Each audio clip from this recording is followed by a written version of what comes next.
Paz irmão, paz irmã, eu sou o evangelista Rubenson Mundel, estou hoje aqui para ministrar a 11ª videoaula da Escola Bíblica Dominical na classe dos adultos, e já lembrando que as 10 primeiras videoaulas estão aqui no meu canal do YouTube, agrupadas numa playlist para facilitar a tua busca, a tua procura. Se porventura você ainda não assistiu alguma das aulas, vá até essa playlist, assista, porque uma lição vai linkando na outra e todas vão juntamente contribuindo para o objetivo geral do trimestre. Então muito importante é que você assista todas as lições. Você que está sempre comigo, é muito bom estar com você mais uma vez, e você que está chegando agora ao meu canal, seja muito bem-vindo por aqui.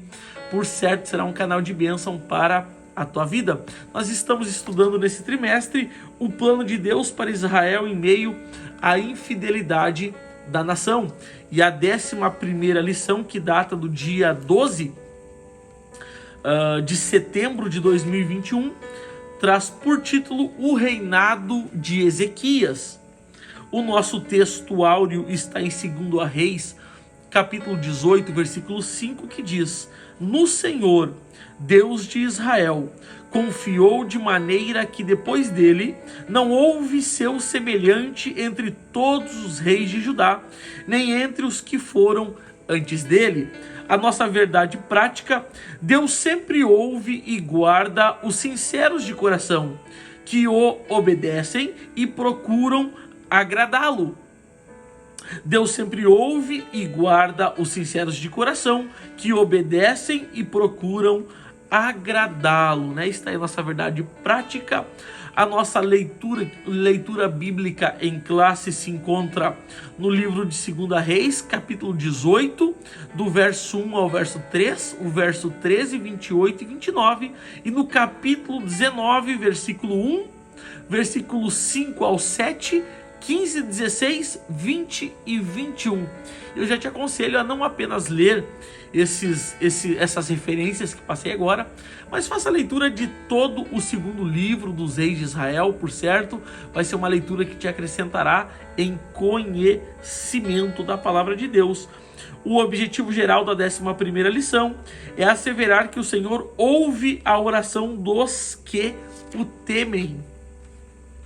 E para concluirmos a nossa introdução, o reinado de Ezequias foi um dos melhores de Judá. Seu governo foi reto, justo, honesto e agradável aos olhos do Senhor, né? Olha que coisa linda. A Bíblia vai falar em Provérbios, né? E eu vou passar essa referência mais para frente, mas ela vai falar que quando o justo governa, né, o povo se alegra. Ele fez importantes reformas no culto e na adoração a Deus.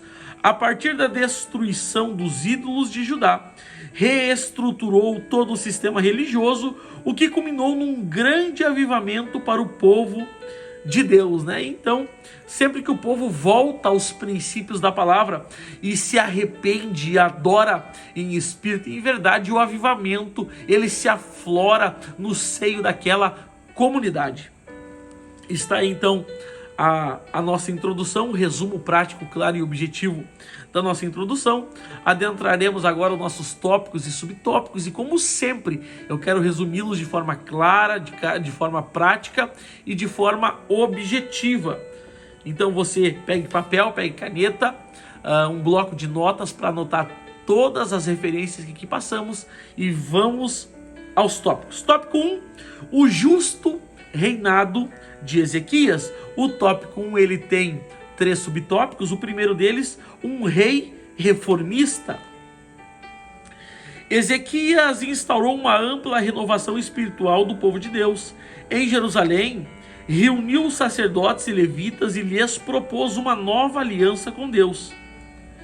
Esta aliança incluiria uma reforma radical no comportamento e na espiritualidade do povo.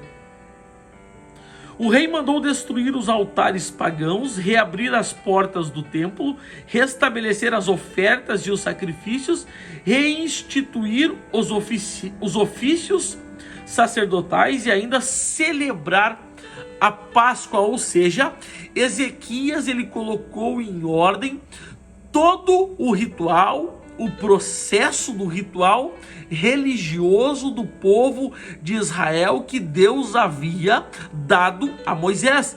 Ezequias, ele vai pegar o reino, como podemos introduzir assim, eu não queria dizer destruído, mas ele vai pegar o reino numa forma calamitosa, esta é a palavra, de uma forma calamitosa. O templo estava fechado, os sacrifícios haviam cessado, o povo estava procrastinando seus deveres, o povo não adorava mais a Deus, adorava a ídolos. Então, quando Ezequias assume o reinado, Ezequias começa a restabelecer a ordem do culto, ele restabelece as ofertas que não eram mais entregues na casa de Deus, ele restabelece o sacrifício, ele restabelece os sacerdotes, ele restabelece a adoração, ou seja, ele coloca em ordem todo o processo de culto, de adoração, de sacrifício, de ofertas do povo de Judá. E eu me lembro de um texto interessante que está em Tito, capítulo 1, versículo 5, que diz: por esta causa te deixei em Creta, para que pusesse em boa ordem as coisas que ainda restam, e de cidade em cidade estabelecesse presbíteros como já te mandei. Ou seja, é Paulo falando a Tito que ele havia deixado Tito em Creta para restabelecer e botar em ordem, né, as coisas que ali estavam desorganizadas referentes a obra de Deus. E isso foi o que Ezequias fez com o reino de Judá. Ele pegou o reino numa forma calamitosa e começou a organizar, trazer ordem. E esse é o papel de um obreiro, e esse é o papel de um presbítero, de um evangelista, de um pastor. O que? Trazer ordem, arrumar, colocar as coisas no lugar. E isso é coisa linda. Por quê? Porque após a gente fazer todas essas coisas, o avivamento do céu vem sobre a congregação. Glória a Deus. Continuando ainda, a despeito de tudo isso, o que mais se destaca das atitudes de Ezequias é que ele se chegou ao Senhor, não se apartou de após ele e guardou os seus mandamentos, como tinha ordenado Moisés. Assim o rei Ezequias tinha um coração disposto a fazer a vontade de Deus no reino de Judá. Ezequias tinha um coração quebrantado e por isso foi reformista, né? E eu quero destacar aqui a palavra coração quebrantado. Davi, no famoso Salmo 51, eu quero destacar o verso 17, ele vai dizer: os sacrifícios para Deus são um espírito quebrantado, e um coração aquebrantado e contrito não desprezará o Senhor. Ou seja, Deus não resiste a um coração quebrantado, a um coração contrito pela sua presença, e que a gente possa ser assim, sempre estando no primeiro amor, com o coração aquebrantado todas as vezes que entrarmos diante do nosso Deus. Aleluia! Está aí o resumo do subtópico 1, avançamos, subtópico 2, a purificação dos lugares sagrados. Com a convocação de Ezequias, os sacerdotes e os levitas se reuniram e se prontificaram a purificar e santificar a casa do Senhor. Retiraram e jogaram fora todas as coisas impuras que estavam no templo e restabeleceram o culto e os sacrifícios conforme a lei de Moisés. A purificação foi tão completa que, no relato do segundo livro das Crônicas, capítulo 29, versículos 18 e 19, a palavra todos é repetida várias vezes no texto. Nada ficou de fora do lugar. Então, interessante é isso. Ezequias, ele não começou a obra bem. Ezequias, ele não foi até a metade com a restauração do culto, das ofertas, dos sacrifícios, mas ele começou e concluiu a obra. E ele colocou as pessoas para se santificarem. E eu quero destacar aqui a palavra santificação. Por quê? Porque a Bíblia diz que sem santificação ninguém verá ao Senhor. E aonde está essa referência? Hebreus capítulo 12, versículo 14.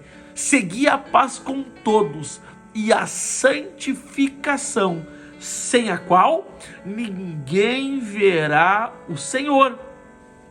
E a santificação, irmão, irmã, amigo e amiga, professor que me escuta, a santificação é um ato progressivo. Como assim? Eu explico. Hoje, mais santo do que ontem. Amanhã, mais santo do que hoje. É todo dia, é constante, é progressivo. Todo dia a gente deve progredir na presença do Senhor. Então a santificação é um ato progressivo. Está aí o resumo do subtópico 2. Avançamos então, subtópico 3, a adoração nacional. A fim de restabelecer o culto a Deus, Ezequias convocou os maiorais da cidade para estarem na casa do Senhor. Ali foram oferecidos diversos sacrifícios para a reconciliação de todo o Israel. Foi nesse momento de muita comoção que o rei, seus assessores e toda a congregação de Israel se prostraram diante do Senhor. Que cenário maravilhoso! Uma nação inteira se prostrando e adorando aquele que é digno de toda honra e de toda glória e de todo louvor. A convocação do rei Ezequias ao povo para santidade, adoração a Deus e amplas reformas espirituais ocasionou um dos maiores avivamentos do Antigo Testamento. E aonde se iniciou esse avivamento? No coração do rei Ezequias. Por quê? Porque ele era uma pessoa que tinha uma vida avivada. E alguém que tem o avivamento dentro de si, ele quer externar esse avivamento. Então ele contribuiu para que o povo se prostrasse, se arrependesse, clamasse a Deus, para que Deus então viesse a avivar novamente o povo de Judá. E coisa linda é quando um líder de uma nação, ele se levanta para levar o seu povo, seus liderados, para mais perto de Deus. E o Salmo de número 33, versículo 12, vai dizer: bem-aventurada é a nação cujo Deus é o Senhor. Aleluia! E foi isso que Ezequias fez. Ezequias levou o seu povo, a sua nação, para perto de Deus, para servirem a Deus, para adorarem a Deus, para cultuarem a Deus. E bem-aventurado é o povo cujo Senhor, cujo Deus Todo-Poderoso é o Senhor. Glória a Deus. Está aí o resumo prático, claro e bem objetivo do tópico 1. Avançamos agora ao tópico 2. Tópico 2, Senaqueribe invade Judá. O tópico 2 ele tem apenas 2 subtópicos. O primeiro deles, as ameaças de Senaqueribe. O Império Assírio estava em franco crescimento. Ele havia invadido várias nações do Oriente Médio, inclusive Israel, que fora levado para o cativeiro. Israel, reino do norte. Judá, reino do sul. Israel, também conhecida como reino de Efraim. Eles foram para o cativeiro assírio em 722, antes de Cristo. E o povo de Judá, a tribo de Judá, ou a tribo do sul, ela vai ir para o cativeiro babilônico, o cativeiro sírio, dos caldeus, em 605, ou seja, mais de um século depois.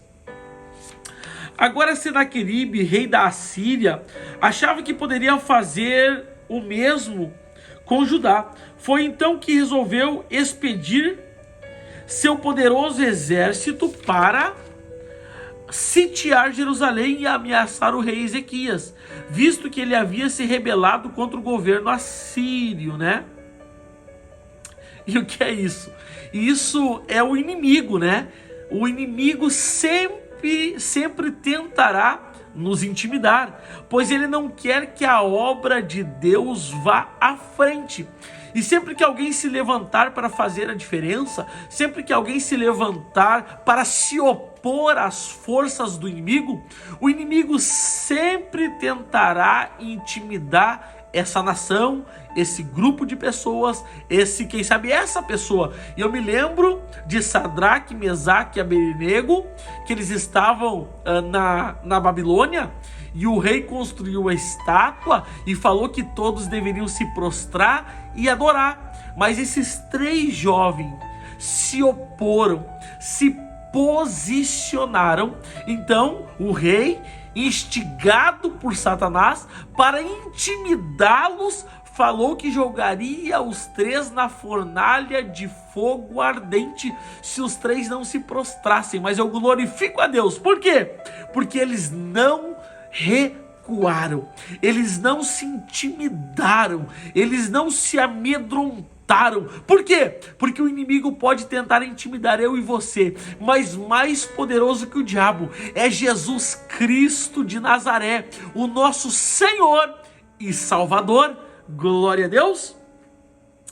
No finalzinho, durante o cerco a Jerusalém, Senaqueribe, por meio de seus oficiais, usou como estratégia intimista a difamação de Ezequias e o afrontamento da grandeza do seu Deus.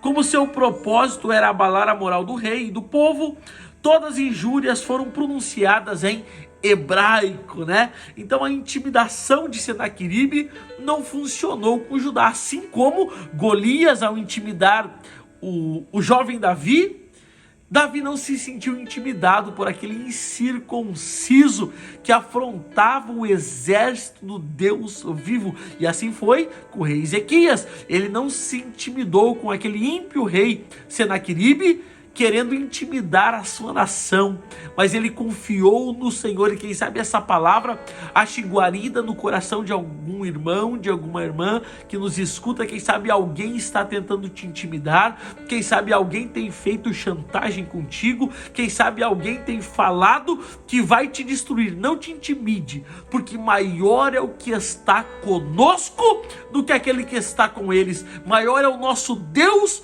o Deus Jeová, o Jeová Jiré, o Jeová Rafá, o glória, o Deus provedor. Então creia no Senhor, porque Ele é poderoso para nos dar o livramento.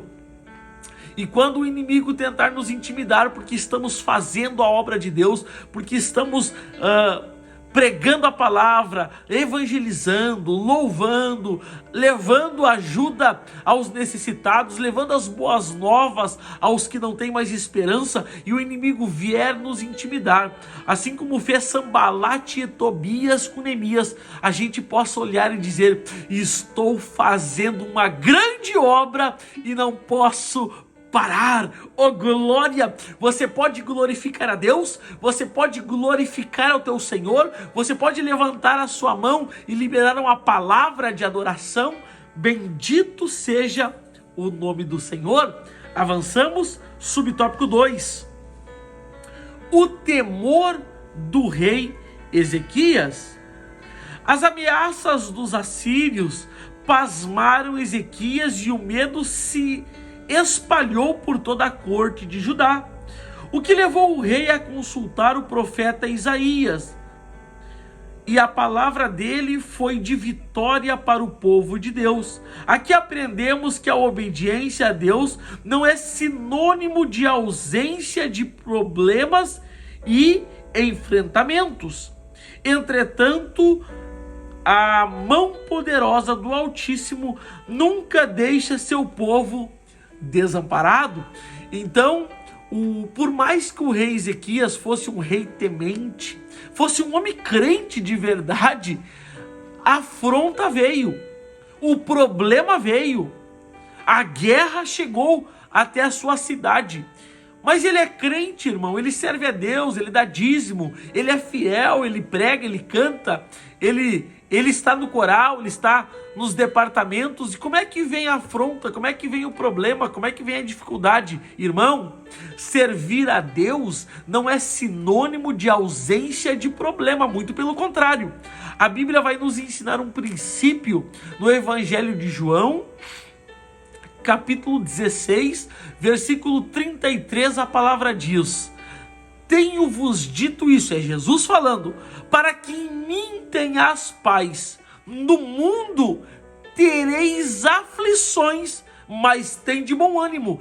Eu venci o mundo. Ou seja, Jesus está dizendo: olha, vocês têm que ter paz em mim. Porque no mundo vocês terão aflições, vocês terão problemas, vocês terão guerras para lutar, vocês terão levantes, vocês terão noites escuras, noites de sono, a doença vai chegar, quem sabe a porta vai fechar, o celeiro vai esvaziar, mas em mim vocês têm que ter paz. Mas no mundo tereis aflições. Então servir a Deus não é sinônimo de ausência de problema. É o quê? É a garantia da certeza que no final nós seremos mais do que vencedores em Cristo Jesus. Por quê? Porque o nosso inimigo, ele não tem poder nenhum sobre nós, se do alto não se lhe dará. Não lembra de Jó? O diabo só tocou naquilo que Deus permitiu que ele tocasse, tanto na vida material como na vida física de Jó. Por quê? Porque muito mais poderoso que o diabo é o nosso Deus, e o nosso Deus tem o controle de todas as coisas. E quem sabe alguém está passando por um momento de crise, por um momento de dificuldade, por um momento de luta, por um momento de afronta, por um momento de guerra, por um momento de aflição. Eu tenho uma palavra para você nesse momento. A palavra está em Hebreus 13:5, que diz: não te deixarei, nem te desampararei, diz o Senhor dos Exércitos. Aleluia! Te anima, homem, te anima, mulher. Creia que o Senhor não te deixa, o Senhor não te desampara, o Senhor está contigo nessa peleja. Você pode glorificar a Deus? Está aí então o resumo prático, claro, objetivo do tópico 2. Avançamos então, tópico 3. O tópico 3, a oração do rei e o livramento do Senhor. O tópico 3, ele tem 2 subtópicos. O primeiro deles, a oração confiante de Ezequias. Para intensificar ainda mais sua estratégia do medo, o rei assírio enviou cartas atrevidas e ameaçadoras ao rei Ezequias. A mensagem exigia a rendição de Jerusalém. Mas o rei de Judá apresentou essas cartas diante do Senhor e orou fervorosamente. Nessa oração, Ezequias agradeceu a Deus e declarou sua soberania sobre tudo e sobre todos, e apresentou as afrontas de Senaqueribe, pediu ao eterno Deus que o livrasse daquele rei ímpio. E eu tenho 2 ensinamentos aqui. O primeiro ensinamento está no Salmo 34 e verso 7. O que diz lá? O anjo do Senhor acampa ao redor do que os teme para os livrar. O que é isso, irmão? Ezequias recebeu afronta. Ezequias orou e acreditou. Aleluia! Porque de nada vale orar e não crer. De nada vale orar e duvidar. De nada vale orar e temer. Você orou, você creu, você acreditou. Deus dará o livramento. A Bíblia diz que o diabo está ao nosso derredor, bramando como se fosse um leão, achando uma oportunidade para nos tragar.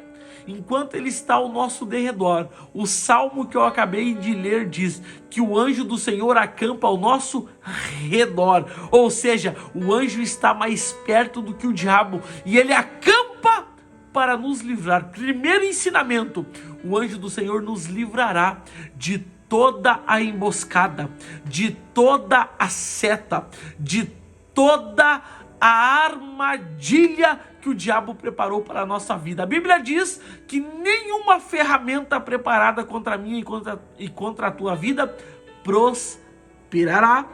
Glória a Deus. Devemos, irmão e irmã, agradecer a Deus pelos livramentos que o Senhor nos concede diariamente. Ainda que a gente não veja, todavia o Senhor nos livra e nos preserva. Glória a Deus. Segundo ensinamento: primeiro, ele orou, ele acreditou. Segundo ensinamento, ele apresentou o que? A afronta. Aonde? Diante de Deus. Está sendo afrontado, está sendo ameaçado, estão falando por trás de ti, mal de ti. Não conta para homem, não. Conta para o teu Senhor que está no céu, assentado num alto e sublime trono. Por quê? Porque Ele tem o poder de mudar o nosso cativeiro, Ele tem o poder de mudar a nossa história, e Ele dará conta contra os nossos acusadores. Glória a Deus. Então, esse é o resumo do subtópico 1. Avançamos. Subtópico 2. Deus conforta o rei. Deus usou o profeta Isaías para confortar o rei Ezequias e mostrar que estava com ele. O Senhor disse que tinha ouvido as orações do rei a respeito do atrevimento de Senaqueribe. E qual atrevimento é esse? É Senaqueribe pensando e afrontando o Deus de Israel. Ele pensava que o Deus de Israel era mais um Deus qualquer, era mais um Deus que nem os deuses das nações que ele já havia conquistado. Mas o Deus de Israel é o Deus dos deuses, é o Rei dos reis, é o Senhor dos senhores. Ele é o forte e poderoso na batalha. E se tu afrontar a Deus, a destruição é certa. E a soberba de Senaqueribe fez com que ele afrontasse ao Deus Todo-Poderoso. E a Bíblia diz em Provérbios capítulo 16, versículo 18, que a soberba procede à ruína e o orgulho precede a queda. Glória a Deus. E esse foi o fim do rei Senaqueribe. Continuando, aquele ímpio havia afrontado e blasfemado do verdadeiro e único Deus. Naquela mesma noite, sem que Ezequias usasse qualquer arma, o Senhor dos exércitos lhe deu livramento. Um anjo do Senhor foi enviado por Deus e matou de uma só vez 185.000 assírios. O fim de Senaqueribe não poderia ser mais trágico. Foi assassinado por seus próprios filhos. Oh, glória! Por que isso? Porque Ezequias orou. Por que isso? Porque Ezequias confiou. Por que isso? Porque Ezequias creu. Por que isso? Porque Ezequias agradeceu. E quem sabe eu estou falando para alguém que está passando por um momento de dificuldade, que as coisas vão mal, que nada está dando certo. Mas quem sabe foi porque você se distanciou, você se afastou da presença de Deus, da obra de Deus. E eu tenho um texto para o teu coração nesse, não sei se tu me escuta de manhã, de tarde ou de noite. Não sei que hora você está assistindo essa videoaula, mas eu tenho um texto para o teu coração. E qual é o texto? O texto de 2 Crônicas, capítulo 20, versículo 17. Que texto é esse? Nesta peleja não tereis que pelejar, ficai parados e vede a salvação do Senhor para convosco. Mas, irmão, eu distanciei, volta hoje. Irmão, eu me afastei, reconcilia hoje. Irmão, eu nunca fui crente, aceita Jesus hoje. Por quê? Porque se você aceitar, se você voltar, se você reconciliar, você não terá mais que pelejar. Por quê? Porque o teu Deus peleja por ti. E quando a tua força acabar, Ele estará lá como varão de guerra para pelejar a tua peleja. Você pode glorificar a Deus? Você pode glorificar o nome do Senhor? Você pode levantar a sua mão e liberar uma palavra de adoração ao Deus Todo-Poderoso? Glória a Deus. Está aí então o resumo prático, claro e objetivo do tópico 3. Vamos à conclusão da 11ª lição, que diz: a lição que aprendemos nessa história é que ninguém pode afrontar e zombar do Todo-Poderoso e ficar impune. O reinado de Ezequias foi muito diferente da maioria dos reis de Judá, pois ele foi temente ao Senhor e confiou nele nos momentos mais difíceis de seu reinado. Ezequias nos deixou uma grande lição. Deus sempre ouve os sinceros de coração, que confiam nele mesmo diante do medo e da insegurança. E eu tenho uma palavra para você para encerrar essa 11ª lição. Quem sabe você está com medo, quem sabe você está inseguro, quem sabe você está num momento da tua vida, da tua caminhada, que você não sabe para onde ir, você não sabe qual o próximo passo a dar. E eu tenho uma palavra para você.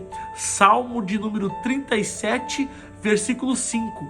Entrega teu caminho ao Senhor, confia nele, porque o mais ele fará. Glória a Deus. Você pode confiar nessa palavra? Entrega hoje o teu caminho ao Senhor. Confia no Senhor de todo o teu coração, porque no mais tudo ele fará. Você pode glorificar a Deus. Olha quanto ensinamento, olha quão rica e poderosa foi essa lição. E se tudo isso foi bênção na tua vida, eu te peço, me ajude aqui no canal. E como é que você me ajuda? Você me ajuda curtindo nosso vídeo, se inscrevendo no nosso canal e ativando o sininho das notificações. Glória a Deus. E se você puder ficar um minutinho comigo ainda, eu quero te dizer que logo aqui embaixo, na descrição do vídeo, tem alguns links esse do meu Facebook, do meu Instagram, do grupo secreto de Apocalipse Descomplicado no Telegram, do grupo da EBD no Telegram. Então clica no link, tu será redirecionado até o meu perfil do Instagram, me segue no Instagram, entra no link de Apocalipse Descomplicado, entra pro grupo, clica no link também da EBD, entra no grupo e você me seguindo no Instagram, entrando nos grupos do Telegram, você terá acesso a todo o material que eu disponibilizo na internet de forma rápida, prática e gratuita. Também não te esquece de assistir a videoaula dos jovens, que já está postada aqui no meu canal. Nós estamos falando nesse trimestre, como você já sabe, sobre os 12 profetas menores. Querido irmão, o desejo da minha alma é que Deus te abençoe, que Deus abençoe a tua família, que Deus abençoe a tua saúde, que Deus abençoe o teu celeiro, que Deus abençoe a obra das tuas mãos e aonde você botar o pé, que Deus te dê por herança. Até a próxima videoaula, graça e paz.